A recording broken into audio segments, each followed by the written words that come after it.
PM Modi का आज राष्ट्र के नाम संबोधन में ये बड़ा ऐलान, तीनों कृषि कानूनों को वापस लेने का निर्णय प्रधानमंत्री ने किया है। आज अपने संबोधन में ये बात कही है। चलिए इसी पर ज्यादा जानकारी के लिए दिल्ली से हमारे सहयोगी शादाब फोन लाइन पर हमारे साथ जुड़ गए हैं। शादाब, मोदी सरकार का इस तरह से यू टर्न कि आज प्रधानमंत्री ने सीधे ऐलान कर दिया है तीनों कृषि कानून वापस लिए जा रहे हैं, किस तरह से इसे देखा जा रहा है?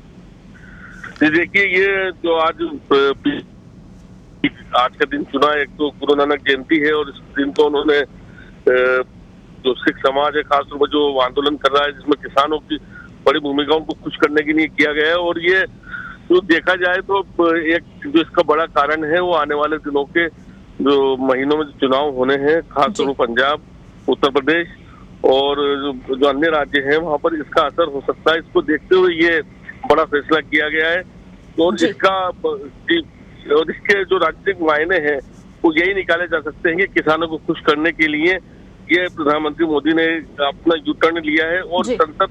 क्योंकि संसद में भी उनकी परीक्षा शुरू होने वाली है और उसमें भी एक अंदेशा था कि किसान कानूनों को लेकर काफी बड़ा हंगामा विपक्ष खड़ा कर सकता है, क्योंकि साल भर इस आंदोलन को होने को आ चुके हैं। जी बिल्कुल। वही शादाब, जिस तरह से प्रधानमंत्री ने कहा है कि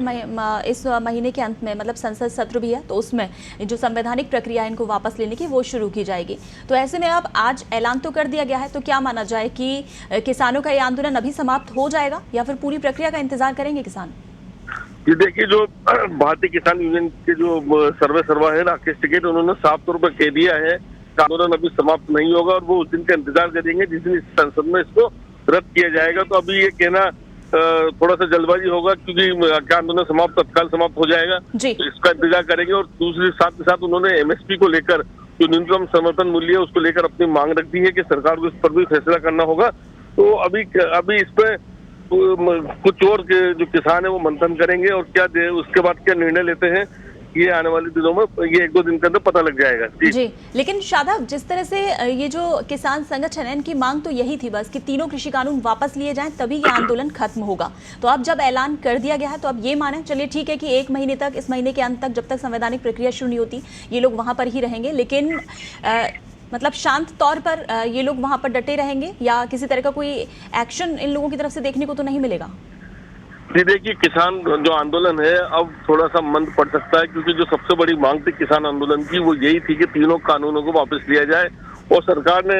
इस मांग को मान लिया है। प्रधानमंत्री नरेंद्र मोदी ने खुद सामने आकर, देश के सामने आकर इन तीनों कानूनों को वापस लेने की को मंजूरी दी है। तो ये कहना मतलब अब जो किसान आंदोलन है वो भले से रह तो सकता है लेकिन उसकी जो आक्रामकता है वो उतनी नहीं रहेगी और हो सकता है कि धीरे धीरे जो किसान है वो सरकार के इस बात को मानते हुए, जो अपील की है प्रधानमंत्री ने उसको मानते हुए किसान जो धरने पर बैठे हुए हैं, आंदोलन कर रहे हैं, वो वापस अपने गाँव की तरफ लौटने लग जाए। जी शादाब, इस प्रधानमंत्री के इस ऐलान को आज इस तरीके से भी देख सकते हैं। हालांकि बैकफुट पर आई है मोदी सरकार, ये कहना गलत नहीं होगा, लेकिन साथ ही उन्होंने अपने संबोधन में जिस शालीनता के साथ जिन शब्दों को चुनकर ये ऐलान किया है, उन्होंने देशवासियों से क्षमा मांगते हुए साथ ही उन्होंने ये भी कहा है, यानी कि उन्होंने कृषि कानूनों को गलत नहीं बताया। उन्होंने कहा है कि किसानों के हित में ही ये लाए गए थे, लेकिन कुछ किसानों को छोड़कर बाकी के किसानों को समझ में आया, लेकिन कुछ किसानों को हम समझा नहीं पाए, हमारी तपस्या में कोई कमी रही, यानी कानूनों को उन्होंने गलत नहीं बताया है। जी देखिए, कानून गलत बताया या सही बताया, कानूनों को तो वापस ले लिया गया, क्योंकि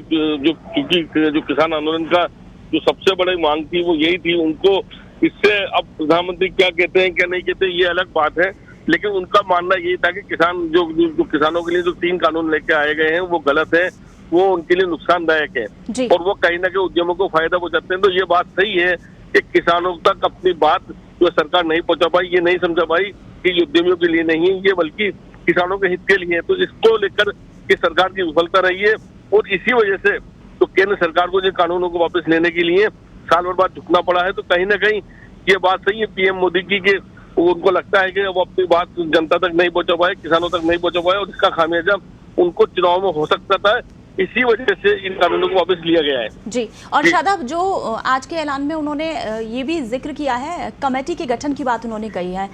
किसानों के हित में ये फैसला लिया जा रहा है, जिसमें उन्होंने कहा है केंद्र सरकार, राज्य सरकार, किसान सभी शामिल होंगे। तो क्या उस कमेटी को लेकर कोई जानकारी है, किस तरह से वो कमेटी काम करेगी, कौन कौन उसमें शामिल होंगे?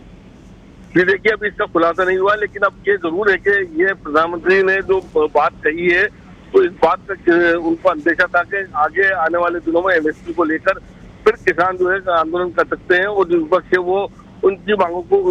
उनके किसानों की मांगों को लेकर आ सकता है। जी। इसकी वजह से इस कमेटी को गठन करने की बात की गई और दूसरा इसको एहतियात पूरी तरीके से बरती गई। जो किसानों के लिए 3 कानून लेकर आए गए थे, तब ये बार ये बात उठी थी कि राज्यों को इसमें शामिल नहीं किया गया, किसानों के प्रतिनिधियों को शामिल नहीं किया गया, अर्थशास्त्रियों को इसमें शामिल नहीं किया गया। इस बार सबसे सलाह मशवरा करने के बाद सरकार आगे बढ़ना चाहती है, तो ये एक अच्छा कदम माना जा सकता है और एक संकेत है आने वाले दिनों में कि कुछ न कुछ अच्छा किसानों के लिए होगा। जी चलिए, बिल्कुल शादाब, इस तमाम जानकारी के लिए शुक्रिया। तो आपको बता दें कि केंद्र की मोदी सरकार का तीनों कृषि कानूनों को लेकर ये बैकफुट पर आना और आज राष्ट्र के नाम संबोधन में प्रधानमंत्री का ये बड़ा ऐलान कि तीनों कृषि कानून वापस लिए जाते हैं। साथ ही उन्होंने कहा है कि इस महीने के अंत तक इन कानूनों को वापस लेने को लेकर संवैधानिक प्रक्रिया भी शुरू होगी और उन किसानों से उन्होंने अपील भी की है जो कि धरने पर थे कि सभी अपने अपने घर लौट जाएं।